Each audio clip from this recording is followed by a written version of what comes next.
Welcome to Chandwell. My name's Michael and I'm building an old Wesleyan Assembly Hall to go between the Town Hall and Viaduct on my N-gauge model railway layout. I've made the beautiful stone window tracery and the beveled stone window recesses, and I'm almost ready to glaze the front.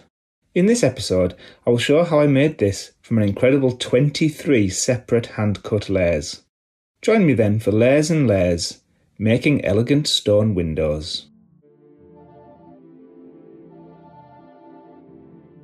I started with the basics. I drew the building's frontage in the free drawing application Inkscape. The basic shapes were printed onto sticky label and then mounted onto card. 1mm thick card was to be a support for the whole thing, whereas finer detail was added to 0.5mm card so that it was nice and easy to cut.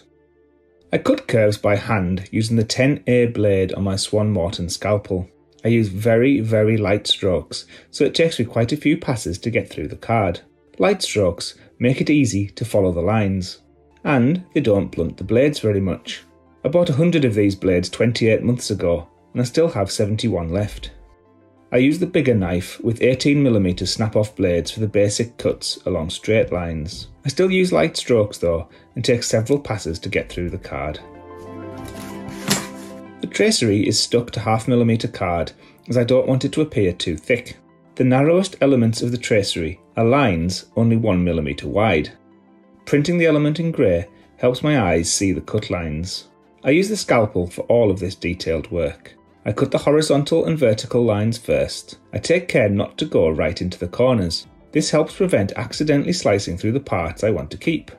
I finish into the corners later by pressing the scalpel into them, rotating the card by 90 degrees until I've done all 4 corners from both sides.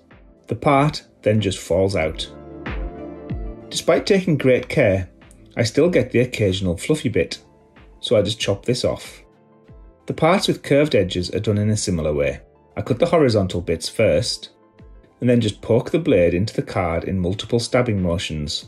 I take care to align the blade along the line I am cutting. With the curved edge already cut, the part pops out and I have a decent enough impression of a curved line just 3.5mm long and 1mm thick. Once done, I glued this to the 1mm support and I thought it was looking good.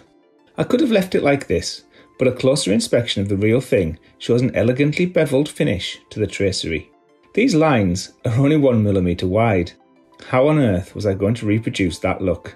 I turned to Inkscape. I removed the really fine part to be left with the horizontal and vertical frames. Duplicating this so I had 6 copies, I then made the frames ever so slightly smaller on each copy. The difference is minute, just 0.1 off each side. I ended up with frames just 0.37mm wide. I had no idea if I could manage to cut them. Although, to the naked eye, they all look the same, stacked up, you can see the difference. I had no idea if I could make this work. So I numbered and printed the parts. The numbers were essential, as it's almost impossible to tell them apart by eye. I decided to cut the finest one first. I've never tried to cut things this fine before, so I wanted to see if I could do it. I used the same technique as earlier, taking extreme care not to overshoot the edges. Just 0.5mm off would be disastrously too far. I did the straight lines first, and then moved on to the curves. A new blade ensures that the cuts are clean and work first time. I keep the ruler over the top of the part I want to keep, so it's less likely that I accidentally tear it off. Once I was finished, I'd lost no parts thankfully, but there were some tears and it did look a little ragged in places. But this shows that it is possible to hand cut frames less than 0.5mm wide. Kind of, anyway. I cut the other 5. Only the finest one was torn and a bit battered. They go on top of each other, something like this. I was really excited at this point, as the effect I was going for does seem to work. It was just a case of using PVA glue and ever so carefully gluing the stack of paper together, one layer at a time. The trick here is to use thin beads of glue, and then ever so gently rest the paper on top of the glue. The paper floats there for a while, and you can slide it to and fro until it's in the right place, before finally pressing it down. Once done, I used stone-coloured surface primer paint to make the whole thing stone colour. I was really pleased with this, and it's surprisingly sturdy. The real building in Ilkley has a very deep bevel around the large arch. It also has bevelled detail around these ground floor windows and the central first floor window here.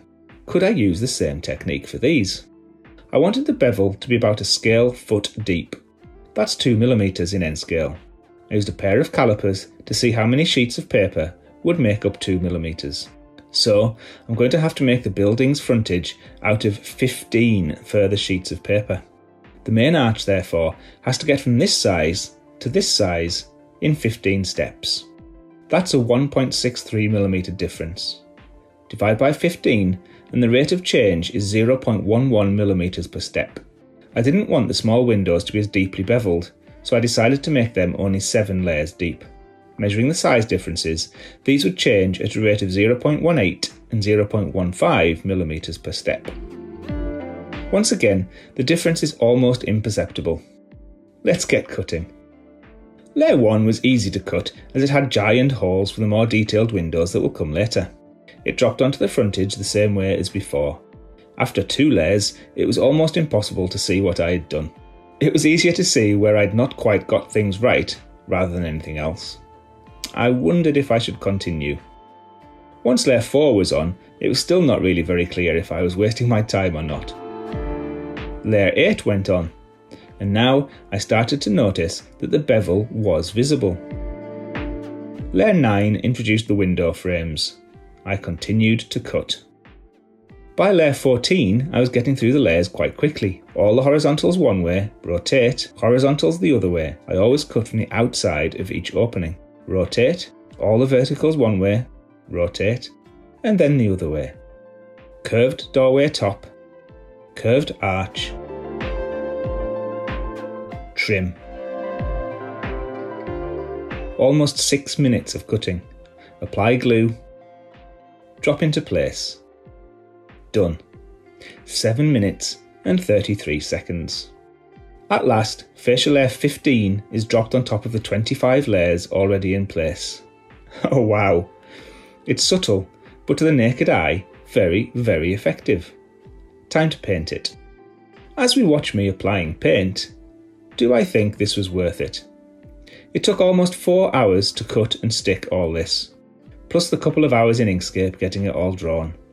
Yes, it looks amazing, and just what I wanted, but on the layout, it's almost impossible to see the bevelled edges.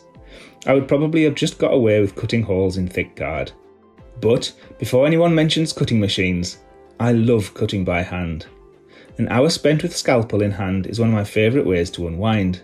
So for mindful me time alone, it was worth it, regardless of how it looks on the layout. So it's glazing next. What will that look like? If you found this video interesting, please do me a favour and press the thumbs up button. Come back next time to see how the glazing works out. Until then, thank you for watching, take care, and I'll see you next time.